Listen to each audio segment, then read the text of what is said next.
Hi everybody, Chris Titley here and welcome to Scoreboard. Scoreboard is based on one simple premise, and that is premium access for curious minds. We have conversations with athletes, coaches, owners, CEOs, stakeholders, broadcasters, and people who think, lead and make things happen. No buzzwords, no jargon, just clear thinking, lived experience and lessons that you can use to be a better you. We bring the access, they bring the experience, and you bring the curiosity. Together, we build the only scoreboard that matters, your own. Scoreboard, premium access for curious minds. This episode is powered by Swyftx, Australia's top-rated crypto exchange and proudly homegrown. Now let's get to today's episode. Hi, it's Chris Titley here, and on today's episode of Scoreboard, the podcast, I'm joined by Amelia Velardo. Amelia, thank you so much for being part of this series. No, thank you, Chris, for having me. It's a pleasure to be here. Now, we're sitting here on the 23rd of July, Wednesday, about lunchtime. How's your Wednesday been? Pretty good, pretty relaxed today. Just running around doing a few little errands, but enjoying the last week before uni starts back. So, having a chill day. There you go. Uni starts back, a little break. What are you studying? Little break. I'm doing a double degree in laws and then media and comms with a marketing major. Right, law, media, comms, marketing major. Yeah.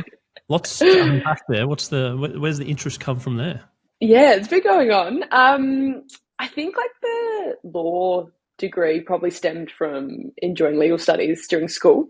Like a bit of debating, a bit of mock law things that we got exposed to. So that was probably the avenue I decided to go with there. And I actually started in law and psychology when I started uni, but I think honestly being in football, the media and comms aspect of it probably perked up my ears a little bit more and thought I'd transfer that into my second degree. And I've decided to do the two to, I guess, keep my options open going forward. So it can get heavy, but it's a good having both of the degrees to kind of balance each other out, I guess. Yeah, absolutely. Did you get your results for last semester yet? Yes, I passed, and that's what matters. Yeah, absolutely. What's the system? Is it 7 still? It might be a Queensland thing where 7's a high distinction, 6 is a distinction, 5's a credit. Oh, I'm not sure. I think all unis do it differently, so we kind of just go off grades. All right. Well, while we're on Plan B in life, is there something that you'd love to pursue outside of footy?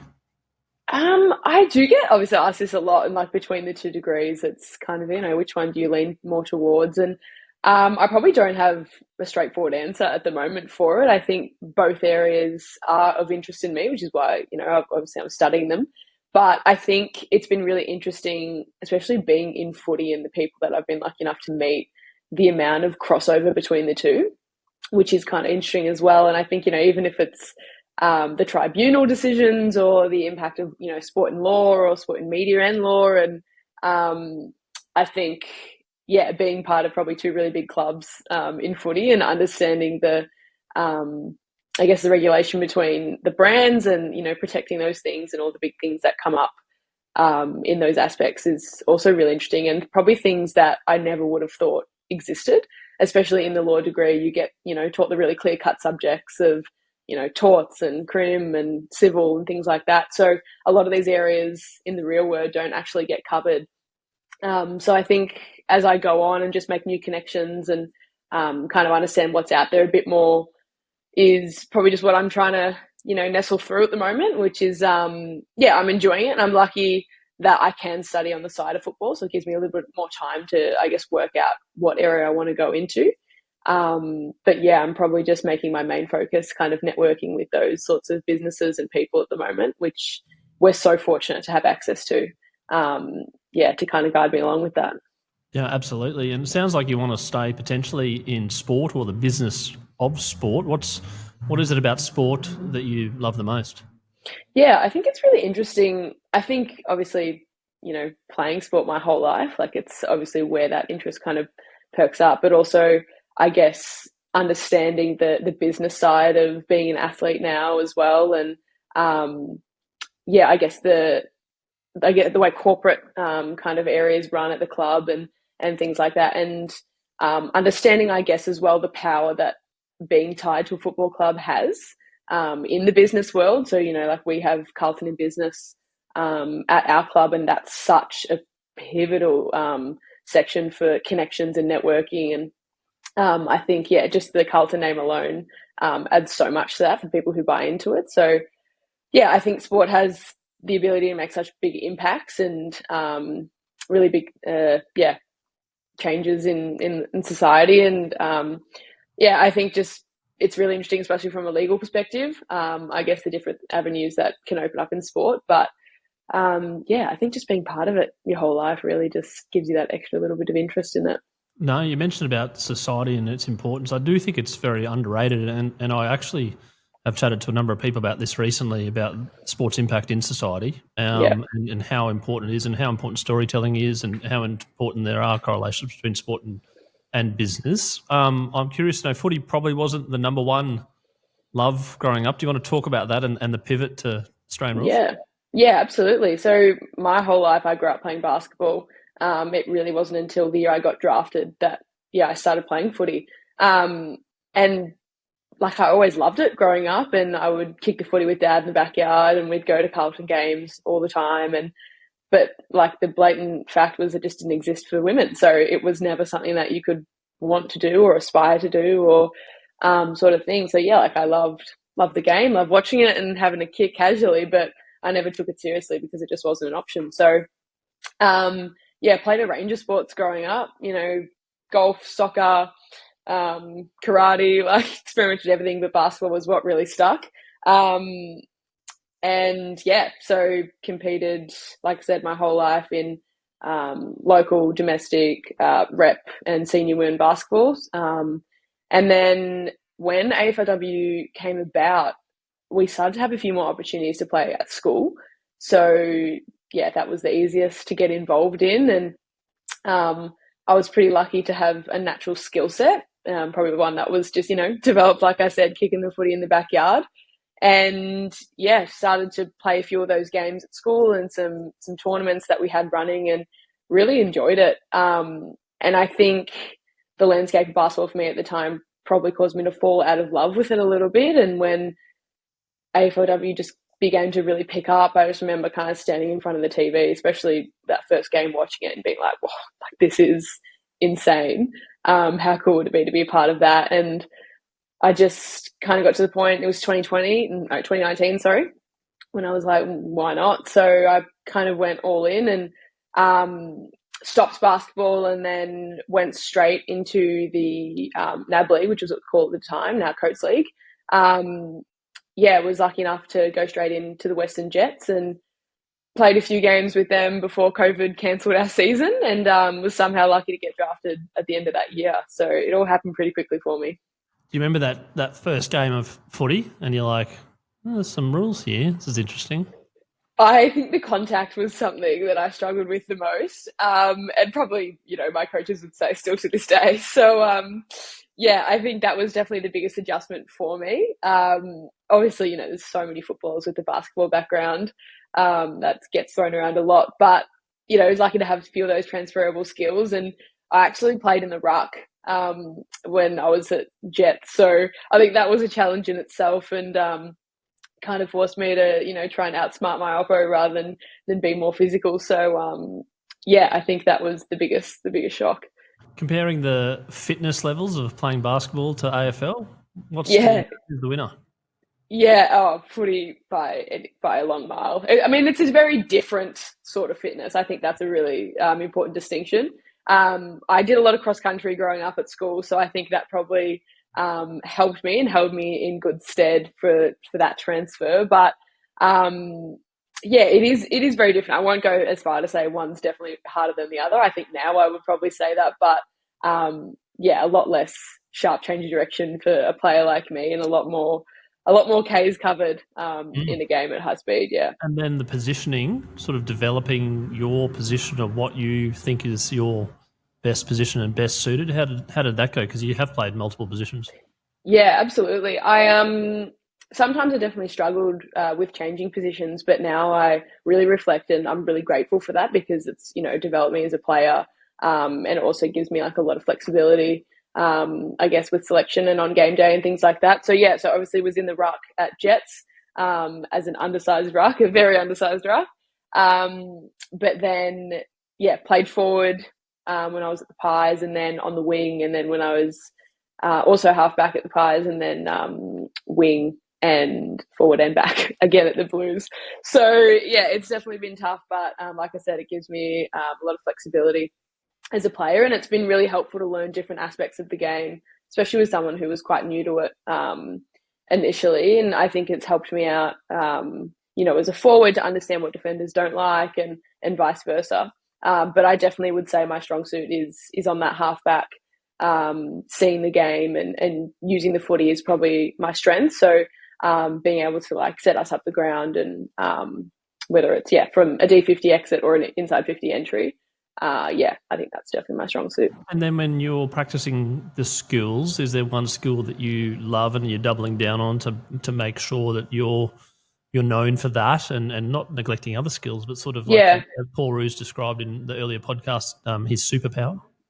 Yeah, we definitely talk a lot about our weapons at the club, and my kicking is one that I like to say is mine, and I definitely love going after that. I think a lot of time we can get caught up in the things that we don't always do right and try to bring those up, which you definitely have to do at the same time. But I think this year particularly, I've really gone into focus on making myself, kicking being my differentiating factor, and really making that my weapon. So, putting a lot of extra time into that, and really making sure that that's what sets me apart, and making that my real strength.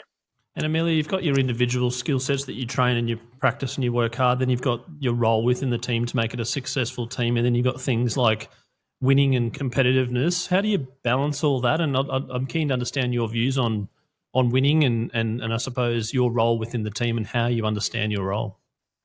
Yeah, I think clarity from the coach and what they want you to do, and what they need from you and the team is really important. And there's been a lot of discussions around that. And I think keeping that channel of communication open is really important. Successful teams, the phrase, know your role, play your role, gets thrown around a lot. And I really do think that's important. Understanding your skill set, what's needed of you. I'm not going to fly for a mark in a pack when I've got some key defenders who that's their strength around me doing that. So, but I am going to run for a handball receive or demand a kick when I know that's my strength, and that's time for me to step up and own my moment. We talk about that quite a bit, owning your role and owning your strengths, and knowing when that's time for you to bring those things. And I think that's really important for the success of a team, and, ultimately to get the wins on the board. It obviously is a really important balance. I think, winning is what we all want to do as competitive people and competitive athletes. And I think that there's a really fine, balance between, wanting your performance to maybe shine or the team success. And I think for me personally, team success is the biggest thing, but I know at the same time, by me playing my role to the best ability, that's going to, obviously be that little contributing factor to a successful team performance. And you can't win it alone in football. That's really been evident by the best teams. And yes, they have some superstars, but it's everyone playing their role and stepping up when they need to. So, not sure if that completely answers your question. No, but it certainly does. I'm also curious to know what life is like as an AFLW player, the pressure and the spotlight, etc. How do you cope with the media, your trading cards, all that sort of stuff that people recognise you? Yeah, I think it's it's obviously not quite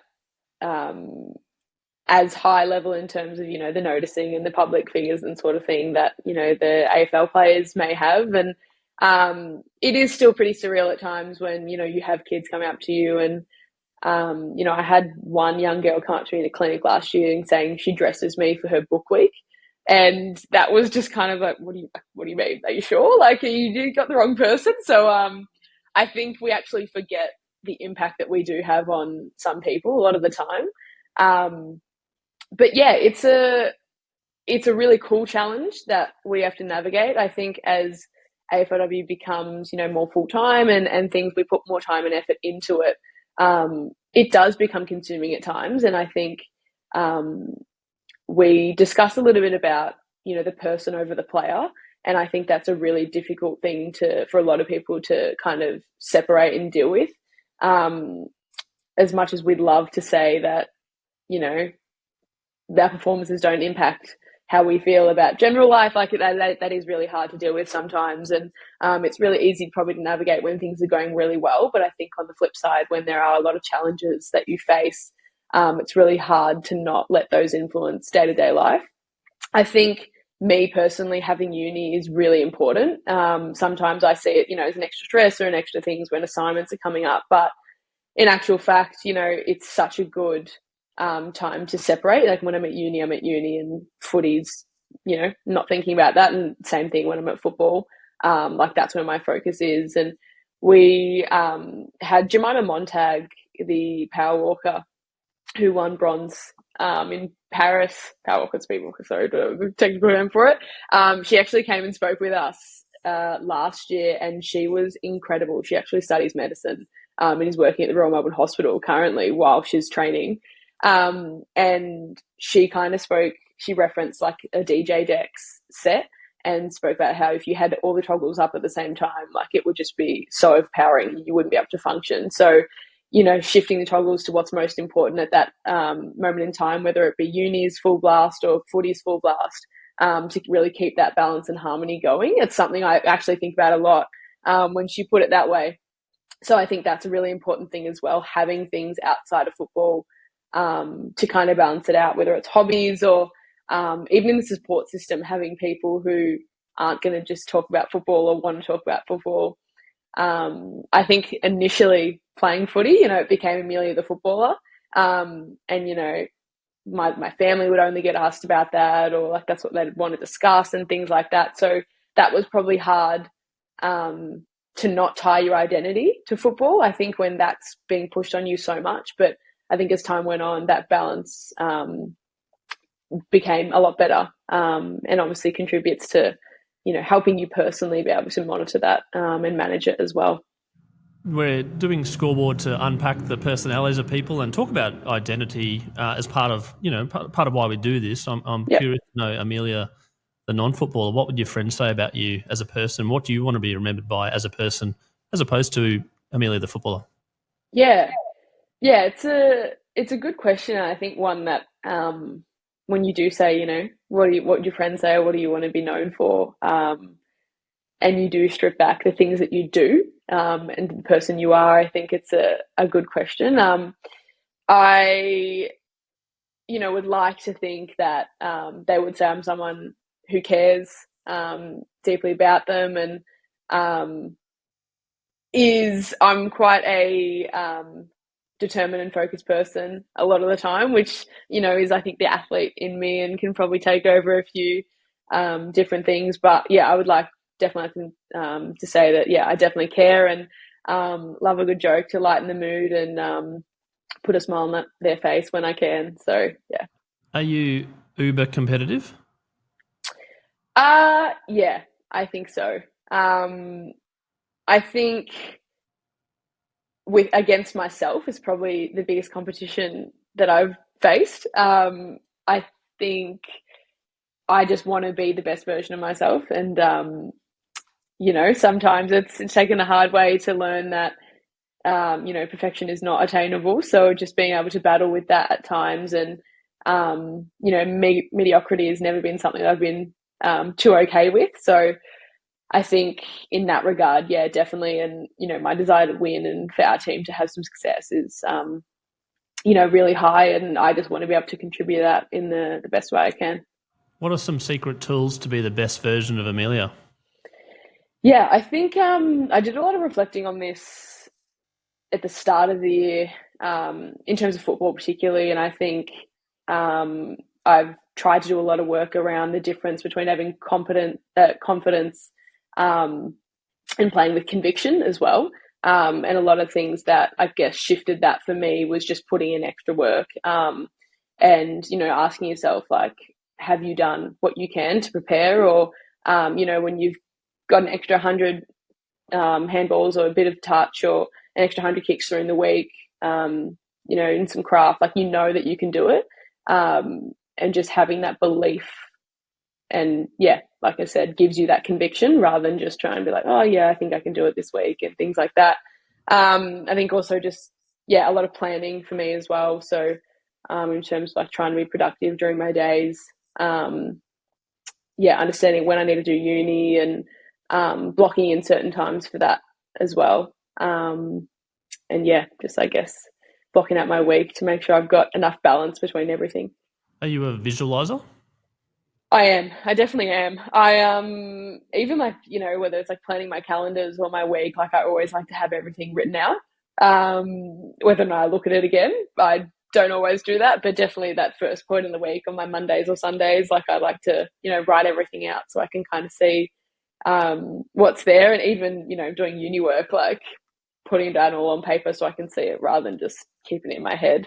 I like to have something, yeah, physical that I can kind of go back to. Even, yeah, with footy, like to walk through things or a lot of visualization in terms of mindset work and things like that. Yeah, big time. In terms of a big, hairy, audacious goal, is there one at the back of your journal that's sort of set in a time, or is it a thing, or is there a big, hairy, audacious goal? In terms of football? Or in terms of your life, yeah. Yeah, I think football, like you obviously can't go past being a premiership player. I think every year when you see a team in the multiple premierships. Well, you could. That's a great point. But yeah, when you see an AFLW team holding up that cup and just the sheer joy that comes out in everyone's face, like it's hard not to get emotional watching it and just wanting that so badly in terms of football. But I think off the field, I probably don't have anything set in stone. I think at the moment, personal goals kind of relate to what you discussed about before in terms of what people would maybe say about me and things like that. And I'm just trying to get to a point, I think, where I can just be really, yeah, super comfortable with all those things and grow as a person and, yeah, I guess navigate through the challenges of, yeah, uni and figuring out where I want to go with those things. And, yeah. When you think about being the best version of you and you give everything and then a curveball happens, like you get injured or something happens or you stuff up your uni exam, you're like, this wasn't part of the plan. How do you feel for that? Are you a person that sort of beats yourself up a little bit too much? You mentioned about your own worst enemy being yourself. And then how do you kind of recoup from that in regards to keeping on track? Yeah, it's a really good question and one that unfortunately with quite a few injuries in my past I've had to deal with a few times. And I think I've learned from each of those experiences in different ways. I probably would have done quite a lot of, you know, beating myself up and being really harsh about certain things like that. But now, like, you just have to see them as a learning opportunity and what you can kind of control. Because at the end of the day, you know, it's just energy that you're wasting if you can't actually have an impact on certain things. And I think injury has definitely been the hardest one because, you know, you actually can't control them sometimes. You know, you can do absolutely everything right. And that's probably when they hurt the most, is when, you know, you have, you know, within yourself, you've done everything right. And then they come and it's kind of, you know, you have your kind of why me moment. And I think in those times, that's when it's been most important to kind of be able to separate myself from the footballer and have those things outside of football that, you know, give me a bit more energy, whether it's like friendships or things I like doing socially, because that can be really tough. But, you know, like I said, it's just trying to use it as a time to grow and I guess, you know, work on things that you wouldn't normally spend so much time on if you were fully fit and things like that. So, yeah, just really looking them, taking a step back, I guess, and being able to understand what you can control in that moment. And I also definitely think like processing it first off has been a really big thing as well, and not just being like, yeah, it's fine, I'll move on. You know, having your couple, you know, days or whatever to have that, and then flick a switch and be like, okay, like this is the reality. What can I do? How can I get better in what I'm able to do? And yeah, find different avenues to succeed. As you've progressed through AFLW, multiple seasons, etc., you know, you become a senior player, you become a player which helps some of the juniors, some people that just get drafted etc. Where does leadership sit in your world? Is there something that you've studied or something that you're interested in, and how you go about that, I suppose, on and off the field?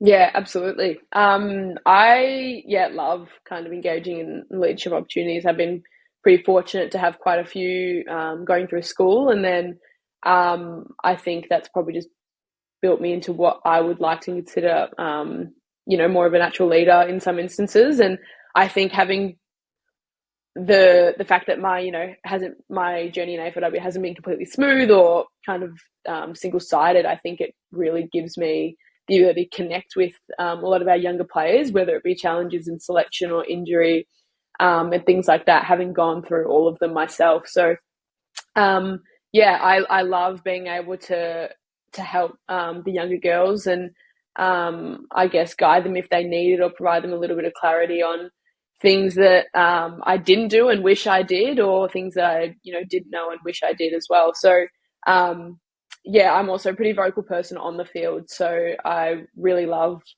providing a voice for our younger ones if they don't have it, and being the best support around them that they can have, because I know how much I loved that, or would have loved that in certain situations when I was kind of dealing with different challenges. So we've got a bit of an emerging leaders group as well going at the club that I'm loving being part of, and I've been fortunate to work with a few different corporate partners and board members as well in that aspect of leadership to kind of learn more about it. So I've been really fortunate in that sort of sense. But with or without a title, it's something I love, just trying to get involved with, especially our younger girls. And, the ones that, again, like won't have the completely smooth road into, debuting round one or anything like that. And just, I guess offering someone to listen to them and, guide them in any way I can.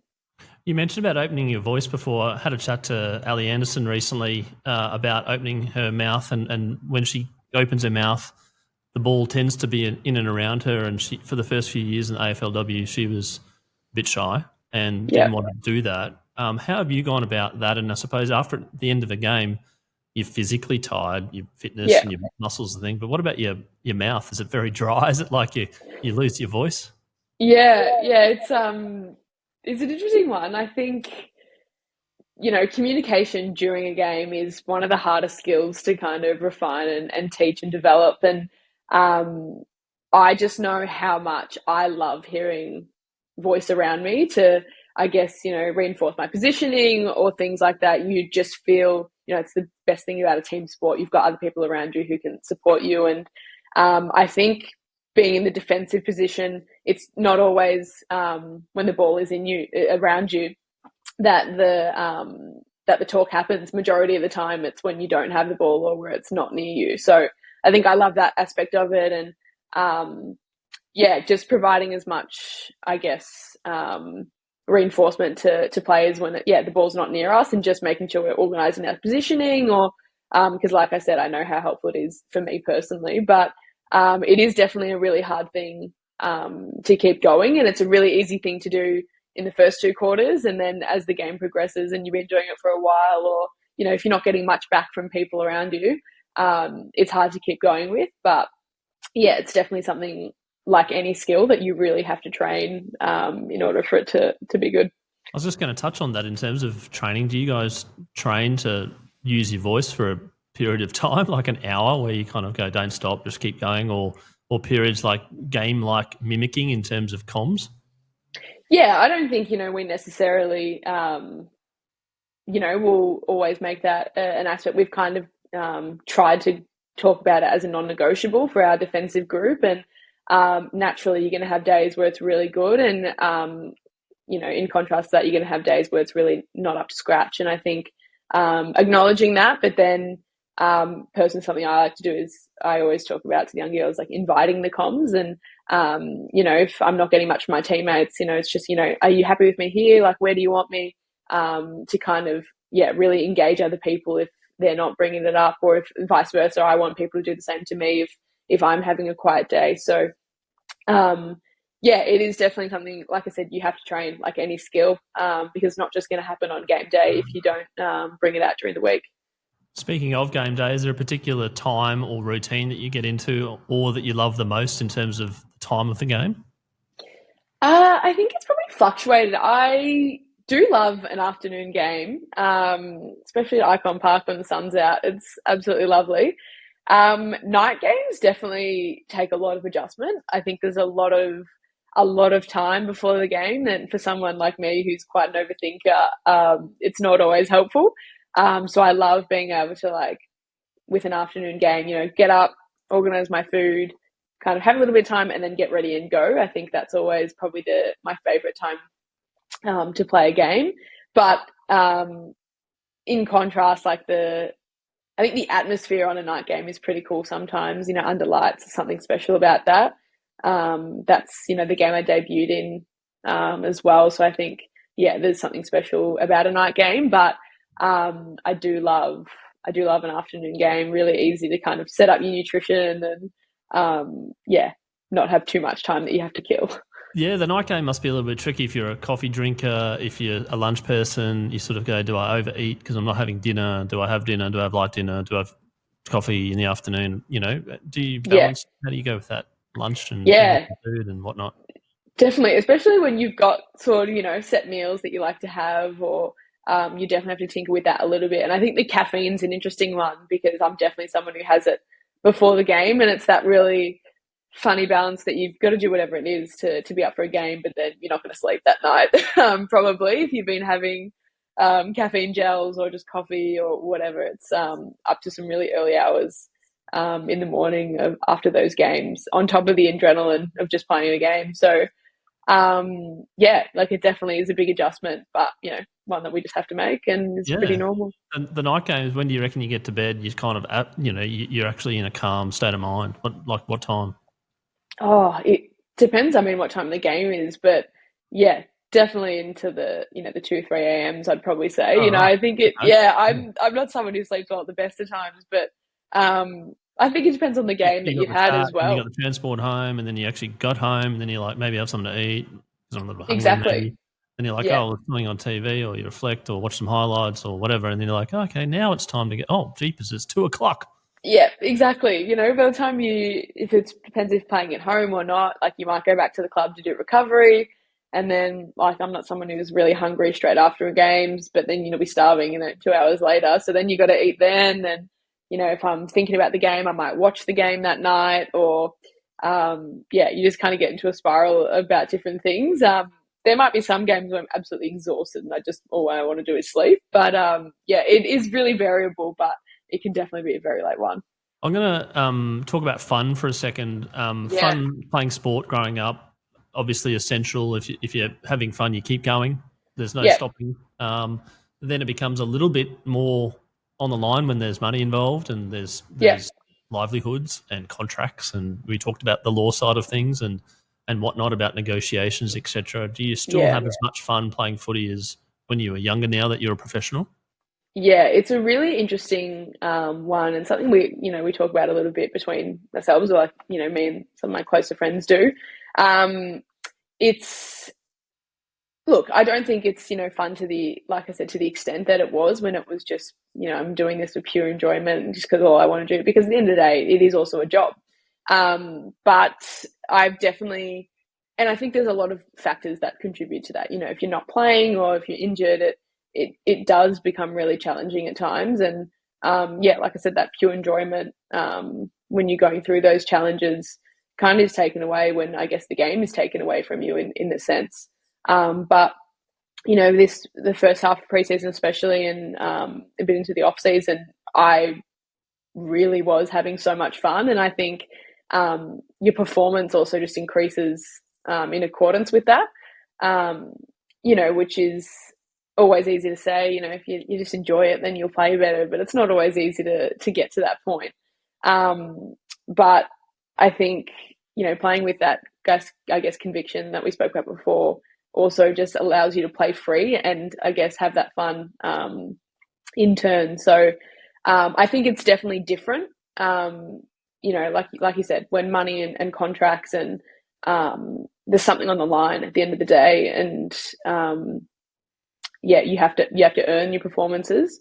It does strip a little bit back, that fun and that enjoyment. But at the end of the day, I get to rock up to work with my best friends and kick a footy around and try to get better every day at a sport that's really cool, one that I grew up watching, and have a cool impact on young girls and kids coming through the system. Like that's pretty fun. So I think there are definitely different aspects of fun and different levels, and it comes in different shapes and sizes, but it's definitely still there, which is great. Yeah, no, absolutely. There was a conversation I had recently with a former Test cricketer, Michael Kasprowicz, and he was saying that he got dropped many times from the Australian cricket Test team. And then he went back to play for Queensland in the Sheffield Shield, and it was not a big crowd and whatnot. And he's like, I've got to go back to the reason why I'm playing it, because I'm having fun. And he took the pressure away, per se, and got 5 wickets and got back again. And then I've spoken to other people that said that if you can somehow take the pressure away, you have the most fun. But it's hard, obviously, because you've got cameras on you and you've got Fox Sports and you've got interviews, etc. Do you sometimes want to feel like you want to take the pressure away and just go out, and some of your best games are like, this is awesome? Yeah, of course. I think even in the off season, I didn't play too many games last year, and in the off season, finding that fun was a really big goal of mine. So it was even just a couple of times I just went down to the park and had a kick with Dad, which I haven't done in years. And I kind of said to him, I was like, all right, don't talk about my technique, don't talk about if I shank it, or like, let's just have a kick. And it just kind of separate, that work or that performance pressure from the sport that we just grew up loving. And definitely understanding, I think, what you love about the game is so important to identify, to contribute to having that fun. And it was, I had this exact conversation with one of my mentors at the start of the year. I said, everyone just keeps saying, just enjoy it. I'm like, but it's really hard to do when you're putting all this pressure on yourself. So it's really not that simple. How do I get there? And we kind of just discussed, like completely almost removing all the pressures, being like, okay, well, forget about your contract. You don't have that anymore. Forget about this, forget about that, forget about that. If this was your last year playing footy, how would you go about it? And what would you want to do? And that really shifted something for me. And, if I was having bad training, or if I, was feeling uncomfortable or sore or something like that, I'd be like, right, this is my last session. So pick yourself up and just go play and enjoy it. So that cue was a really big thing for me, to go back to having that fun. And I guess those cues of, okay, what would you do if this was it, contributes to doing that extra skill session, doing that more touch, which then contributes to that belief and that conviction to go and play. And when you're not having to think about all your skills and everything, and you have that conviction, you can play free. I think those are really big factors to getting back to that. It's tough to do, I'd imagine. And life's about pressures as well. There's financial pressures, exactly, and pressures, and you think, I'll just take all the pressure out. And you're like, no, well, there's still bills to pay. And there's things like that. Exactly. So it's very hard to do, broadly speaking. Now, I'm going to touch on your scoreboard moment, and this is a moment in your life which is very vivid, and it's a picture, basically, and you can say, oh, it feels like yesterday, might even be yesterday, where from that moment on things changed. Yeah, it's a tricky one, and I'll probably actually pick a relatively recent moment, and it was probably at the end of last year or the start of this year, where I probably had a really challenging year with footy last year, and had to have some pretty tough conversations, with staff, but also with myself about, the changes I kind of wanted to make. And I think it was just a personal, dealing with more injuries and, having a surgery and things like that. And it was kind of just a little bit of a wake-up call to be like, okay, like, this isn't going to last forever. Like, what's the impact you want to make? Like, what do you want to achieve here? And kind of to really sit with myself and how I wanted to go about this year. And, I came back to this preseason, the fittest I've ever been, the strongest I've been, the most confident. So I would probably say that would be my scoreboard moment. Excellent. And now another question is your favourite all-time sporting moment. Yeah, that's also another hard one. I think the one that most vividly probably sticks into my head was watching Buddy kick his thousandth goal. I just remember watching that and just, I mean, obviously none of us had ever, I mean, some of us who did the last time it happened, but like I'd never seen anything quite like that, especially in a football spectacle, seeing, you know, on game day, the crowd is so separated, Slow you know, motion from goal and then people just running on. just, I couldn't even begin to imagine how he would have been feeling, and the adrenaline and how overwhelmed, but just to see all those people pour onto that, to the SCG, onto one player, that was insane. And yeah, it's so imprinted in my mind.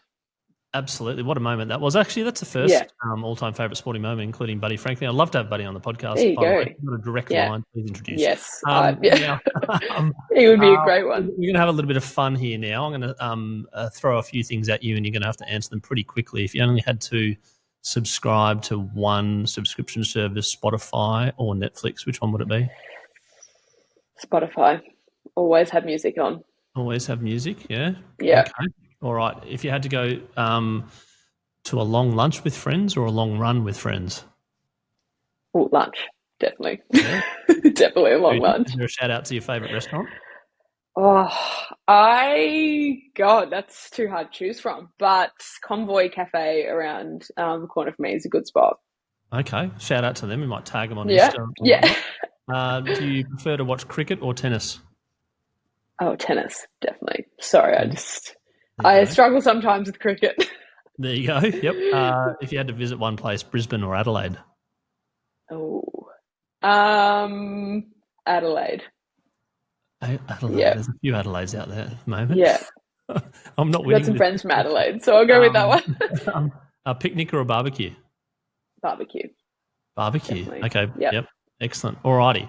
Now, there's a little segment on Bounce called numerology, which we play around with a few games and a few numbers with your life. Are you keen to play? Let's do it. Let's do it. Okay. Now, I'm going to ask you a few questions and you should know the answers, hopefully, and it all works out. And if it doesn't, then we'll just cut it out, but that's okay. It's fine. I've done a little bit of research, and in your AFLW career so far, I've picked up that you've 297 disposals. It's a lot. Well done. It does sound like a lot. Yeah. So we start with the number 297. Okay. And then we ask you how many games you've played in AFLW. I believe it's around 32. 32. 32? Yeah, 32. All right. So, and how many goals in AFLW have you had? I think I've kicked 3. 3. Okay. So we do 32 times 3. That's 96. So if we do 297 disposals minus 96, that comes to 201. Yeah. Now, if we do 201, we do 201. We do 2 plus 0 plus 1 is 3. Now, how many AFLW teams have you played for? 2. Right. So we do 3 minus 2 equals 1. Now, why is 1 a magic number in your life? That is my football number. Is it? There you go. Number 1 for Carlton. Why are you number 1 for Carlton? Wow, that was rather impressive. There you go. Thank you. Number 1, I was pretty lucky to have the option to pick from a few when I came to the club. And I just wanted a single digit number, and there was a couple to choose from, but I think Sauce, to be honest, like the Silvanis at the Carlton was definitely a good name to kind of chase after. And yeah, I guess like my family being Carlton supporters as well, it was just a cool choice. And I always said I would never wear a number 1, always. So I don't know what I decided to shift in me, but I was kind of like, yeah, why not? It's a good corner spot in the locker as well. So I reckon number 1's got a good ring to it. Number 1's pretty good to get if you're going, what numbers are available? Go number 1, I'll take that. Yep, exactly. First off the rank. That's it. All right, and a couple to finish. Crypto or shares? I would say shares. I don't have any crypto, so that's why I'll go with that. Yep. And now our sponsor on Scoreboard is Swyftx, which is Australia's number 1 crypto platform. So you can learn more about it if you want to. There you go. I'm over 1 point.